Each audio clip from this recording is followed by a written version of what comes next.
بریم سراغ یه قصه از دل سرزمین‌های عربی، قصه‌ای درباره اعتماد، وسوسه و یه مرد عجیب به اسم احمد ابن زوار. توی یکی از شهرهای عربی یه مرد ثروتمند زندگی می‌کرد. این مرد یه کنیز فوق‌العاده زیبا داشت، از اون مدل‌هایی که توی یه نگاه 100 نفر رو اسیر خودش می‌کرد. یه روز اون مرد مجبور شد برای گرفتن طلبی به یه شهر دور سفر کنه، ولی یه مشکل بزرگ داشت. به کی این کنیز زیبا رو بسپاره؟ نمیتونست هر کسی رو امین بدونه، چون خوب میدونست که زیبایی این دختر ممکنه عقل از سر هر کسی بپره. تا اینکه یه نفر گفت فلانی یه عارف مومن تو شهرتونه، همه بهش اعتماد دارن، مرد خداست، امانت رو بده به اون. مرد ثروتمند هم بعد از کمی تحقیق دید بله، همه از این عارف تعریف میکنن.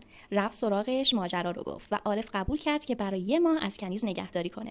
مرد رفت سفر و عارف موند با یه وسوسه خیلی خیلی بزرگ. اوایل همه چی خوب بود، عارف همون مرد خدا بود، اهل نماز و دعا و ذکر و عرفان. اما یه روز تو حیات اندرونی چشمش به کنیز افتاد و همون لحظه دل و دینش رو باخت. هرچی بیشتر میدیدش بیشتر وسوسه میشد. از یه طرف وجدانش اجازه نمیداد، از یه طرف دلش میخواست کنیز رو برای خودش داشته باشه. یه شب دیگه طاقت نیاورد، رفت سراغ یه شیخ بزرگ و گفت من افتادم تو دام نفس، دارم وسوسه میشم، یه راهی نشونم بده. شیخ یه نگاهی بهش کرد و گفت برو کوفه، اونجا یه نفر هست به اسم احمد ابن زوار، فقط اون میتونه کمکت کنه. عارف با امید به نجات از این وسوسه راهی کوفه شد، ولی همین که اسم احمد ابن زوار رو می آورد، مردم یا فرار می‌کردند یا نگاه عاقلانه در صفیه می‌انداختند که وای بر تو آدم خوبی بودی، چی شد که دنبال اون مرد بدنام افتادی؟ هر کی میشنید دنبال احمد میگرده شروع می‌کرد به نفرین و لعنت. عارف ناامید شد، برگشت پیش شیخ و گفت تو منو مسخره کردی؟ من دنبال مردی بدنام فرستادی؟ شیخ فقط یه جمله گفت تو دیدیش؟ نه. پس برگرد، فقط اون میتونه کمکت کنه.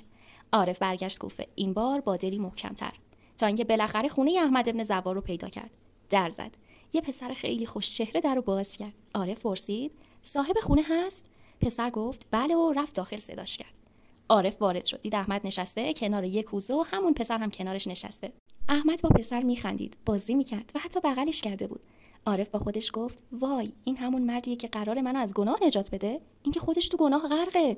یه نگاه به کوزه کرد، فکر کرد شرابه. یه نگاه به پسر کرد، فکر کرد ماجرای دیگه‌ایه. بلند شد و با عصبانیت گفت تو که اینطوری زندگی میکنی چطوری میخوای به من کمک کنی؟ احمد با آرامش گفت آروم باش، این پسر منه، اسمش ابو حمدانه. اون کوزه‌ای که دیدی هم شراب نیست، عسله. ولی میدونی چرا دوست دارم مردم راجع به من فکر بد کنن؟ عارف با تعجب گفت چرا؟ احمد گفت چون نمیخوام کسی به من اعتماد کنه، نمیخوام کسی کنیز زیبایی رو بیاره و بذاره خونه من.